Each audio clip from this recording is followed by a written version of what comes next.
ভগবান দেখা যেত না। আরে কলিযুগে শুধুমাত্র নাম করে সঠিক পথে নির্ণয় করে ভগবান তোমায় দেখা দেবে। এই ভগবান তোমায় প্রাপ্ত হওয়া পরে হচ্ছে একটা একমাত্র সব কাজে হচ্ছে। তাই তো বলে গেল এটা হচ্ছে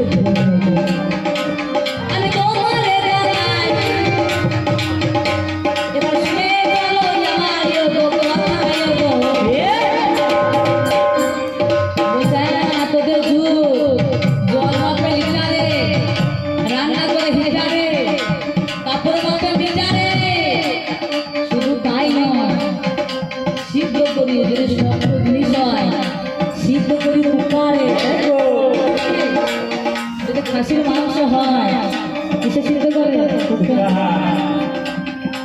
কেমন যুগ আমাদের। আরে ওই যুগের সঙ্গে আমার যুগে তুলনা হয়। আগেকার যুগে কেমন ছিল, এই যে এত সুন্দর সুন্দর পোশাক ছিল, ও পরে আছে বেনারসি। বেনারসি ছিল না একটা জিনিস, ছিল একটা জিনিস যেটা হলো 3.5 হাজার টাকা, তার বেশি কিন্তু ছিল না। ওই 3.5 হাজার টাকা নিয়ে কোমরে জড়িয়ে রাখতে দিদিমা বলে দিতে, মানে তার শাশুড়ি বলে দিতে যে শোনো বৌমা, ঘরের মধ্যে যখন ভাসুর শ্বশুর আসবে না, মাথায় একটু ঘুমটা নিয়ে সম্মান হবে।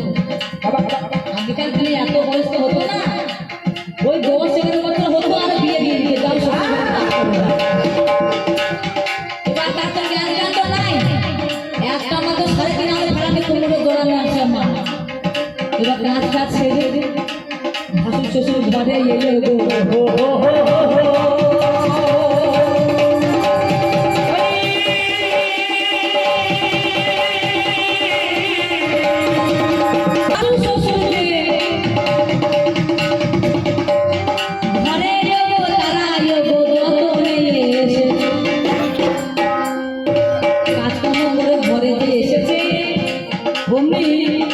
সম্মান জানাবো বলে বৌমা, এই 3.5 হাজার কোমরের মার তখন সম্মান জানাবো বলে খুলে নিয়ে মাথায় ঢাকা নিয়ে আরে দশা হলো কি তুই একদিক হাত ছেড়ে একদিক ছিল। আরে এখন কেমন সভ্য সমাজ, এখন হচ্ছে সভ্য সমাজ। মানুষের এখন আভিজাত্য দেখো, পোশাক দেখো, পরিচ্ছেদ দেখো,